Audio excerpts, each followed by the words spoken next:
Welcome to How You Livin', a transformative podcast featuring best-selling author, inspirational speaker, and minister, Dr. Rick Rigsby. And now, Dr. Rick.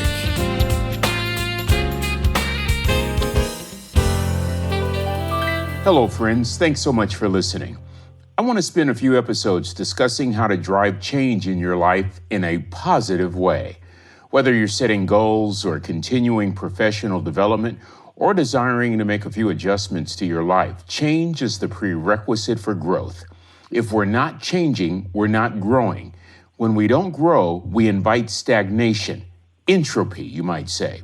Entropy, the second law of thermodynamics, which suggests anything made up of a physical matter is in the process of decay and eventual chaos. Here's the bottom line.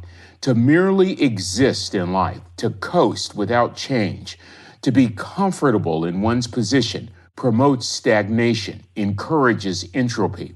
Not only that, we lose the benefit brought about by moving forward.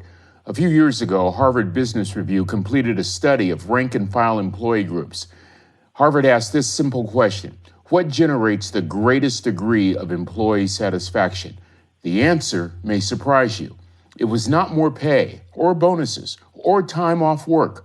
Rather, it was when employees sensed forward momentum was taking place. Making positive changes, moving forward, decreases entropy, increases our level of overall satisfaction. You know, in talking with people from every strand of life, my profound sense is many who are stuck truly want to move forward. But wanting to move forward and actually moving forward are two separate issues. So the question becomes how? How does one advance and make positive changes? Answering this question in a pragmatic way is the objective for this series of podcast episodes. So friends, join me on this journey. Whether you need to make professional changes by growing your skill set or continuing your education, or whether you need to make personal changes like improving your mental health, dealing with addictions, seeking more quiet time for reflection, losing weight, getting in better shape, or saving money, whatever the change, let's work on developing a roadmap together. You see, this series is motivated by my decision to make positive changes necessary to improve my health. Simply stated, over the last couple of years, I've lost over 100 pounds. While that's a major achievement, that's not the greatest achievement in my books. I have incorporated simple, basic changes on a daily basis that have transformed my life. As crazy as this may sound to you, I firmly believe that losing weight is easy. Committing daily to the continual process of transformation, that's the challenge. Committing to the continued process of transformation. It's called positive forward momentum. Aristotle once said this: "You are what you repeatedly do. Therefore, excellence ought to be a habit, not an act." For years, my habit was to start strong, then fizzle out. I would stop and start. In fact, I stopped and started so many times I became frustrated. I had no plan for sustained change, no roadmap, no vision, just a desire. And I needed more than desire. Scripture states, without a vision, the people perish. And I certainly had no vision. And I was perishing, not just physically, but emotionally and mentally as well. In fact, I had even read James Clear's outstanding book, Atomic Habits, how small changes can produce massive results in one's life. I studied James Clear's lessons. As he was recovering from a massive head injury, he wrote these lessons that helped him to transform his life. Clear retrained himself by intentionally implementing basic habits to accomplish the smallest of tasks. His central argument was this: small habits exercised daily can have huge results. And I practiced those huge results. The problem was I would stop and start. Why? I had no game plan because I had no vision. And so I want you to use this series as a primer to help you develop your vision, to help you develop a game plan, starting with some first steps, if you will. I want to offer a philosophical base on which to build very practical steps that we can implement every day that will encourage positive change, that will encourage forward momentum in our lives. This is a common sense approach to making positive changes. From a philosophical perspective, my message is simple. My wisdom is biblically based. It was taught to me by my parents, reinforced by my father, the wisest man I've ever met in my life, that third grade dropout. My dad taught me that any kind of reasonable change for the better begins with the person in the mirror assuming responsibility. There it is right there. Any kind of reasonable change for the better begins with the person in the mirror. My father drilled this saying into my head: son, don't expect other people to do for you what you can do for yourself. In other words, assume responsibility. Look at the person in the mirror. That's where the change begins. Therefore, part one of this series is titled Responsibility. Friends, change will not occur unless we assume responsibility. Responsibility, simply defined, being accountable, then assuming control. Being accountable and assuming control. The problem for me was I wanted change, but I didn't want to pay the price. So step one, responsibility, requires paying the price. What is the price? Changing our mindset. In the words of psychologist Carol Dweck, people have one of two mindsets, either a fixed mindset or a growth mindset. We need the growth mindset because our flaw is that we try to make all these external changes without making any internal commitment. Without a growth mindset, our goal becomes nothing more than a dream or a wish. So let's focus on how assuming responsibility drives positive change. The first element that drives change, responsibility. When we assume responsibility for our actions and our behaviors, our responses and our words, we are forcing accountability into our lives. We're placing a demand upon our will to be intentional about change. While this seems like a small thing, the mental shift is seismic. You remember the outstanding book by Admiral William McRaven titled Make Your Bed? It was a simple book with a very profound message.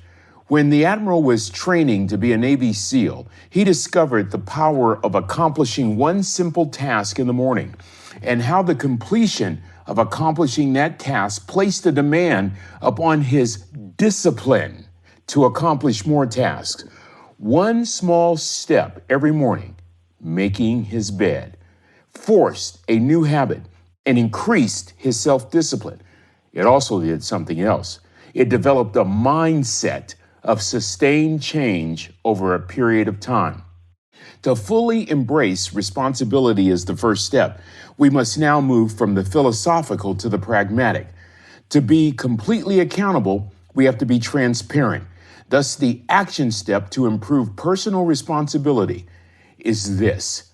Friends, we must make a right estimate of where we are. Listen again. In order for us to achieve sustained change, we have to move from just a philosophical orientation to being pragmatic. To be completely accountable, we have to be transparent. We have to look at that man in the mirror, look at that woman in the mirror, look at that child in the mirror, and make a right estimate of who we are, of where we are. It was the great preacher Charles Spurgeon who said on one occasion, humility begins with making a right estimate of oneself. Consider the words from the Apostle Paul in the book of Romans, chapter 12, verse 3. I give each of you this warning. Do not think more highly of yourself than you ought think. Wow. You see, friends, one of the greatest challenges for humans is to carefully evaluate ourselves, to have an accurate estimate of where we are. You know, it's easy to make excuses. I was a master at making excuses. I've been heavy all my life. And so I would make justifications about my size rather than formulate a vision to lose weight. Here's a classic example of what I'm talking about. I recall my years of being on the football staff at Texas A&M University. On some occasions after a football game, a player would argue that he made a particular play or he made a particular block. And we didn't see him make the play. We didn't see him make the block, but the player would continue to press his point. However, there was always a day of reckoning videotape session the following day after a game. And during that videotape session, the truth would always be revealed. In more cases than not, the player did not make the play. The player did not make the block. He didn't pick up the linebacker or whatever the case. And I always found it fascinating that the player seemed to be the one that was the most shocked. That's us. That's me. It speaks to our human nature. You see, having a right estimate of ourselves requires courage. You have to look at yourself without looking through the lens of rosy-colored glasses. For whatever the reason, we've duped ourselves into thinking that we could not possibly be the problem. Have you ever listened to people discussing a breakup or a dismissal from a job? Granted, there are times when people are justified, but here's the point. If we begin the process of change by looking squarely and accurately at the person in the mirror, boy, what a great start toward improving our personal responsibility by forcing ourselves to be more accountable. This requires a shift from justification to acknowledgement.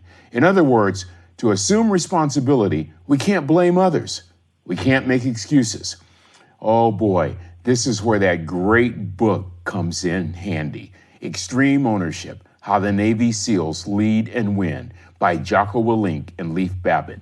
Simply stated, these Navy SEALs said that in Navy SEAL life, if it's all about you, somebody dies. So how do you make sure it's not all about you? You don't blame others and you don't make excuses.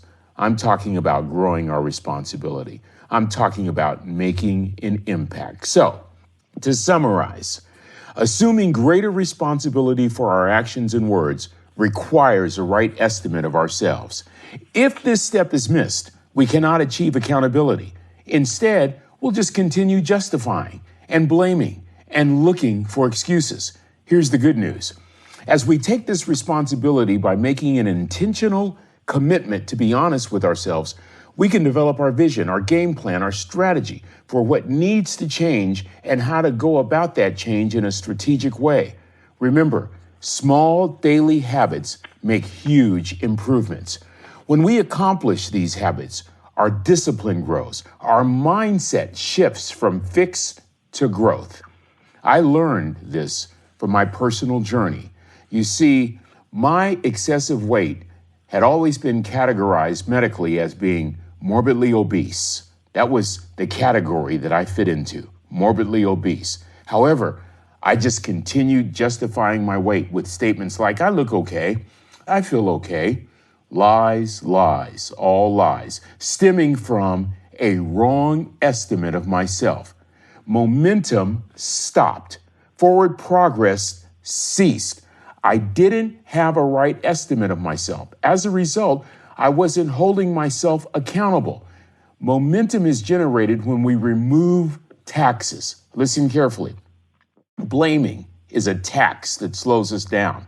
Excuse making, a tax that slows us down. Rather than moving forward in a positive way, our vision becomes co-opted by taxes that literally slow us down. So the first step when it comes to developing our roadmap, our vision, is looking at the person in the mirror and having the courage to be completely transparent and develop greater accountability. From this clear assessment, we develop a vision of where we are and what we need to accomplish. Next, we begin with developing small habits, one step at a time, like making our bed. This will change our mindset. It'll grow our discipline. Wow, those are two prerequisites that are essential to driving positive change. So start right there with those baby steps. Well, that's going to do it for this episode. Until we meet again, this is Dr. Rick, asking the most important question I can ask. How you living? Are you ready to make an impact in your world right now? Do you want to stop existing and start living your best life right now? Dr. Rick wants to give you the first chapter of his best-selling book, Lessons from a Third Grade Dropout, absolutely free. Just go to www.rickrigsby.com/free gift to get the print or audiobook right now. This is thepodcastfactory.com.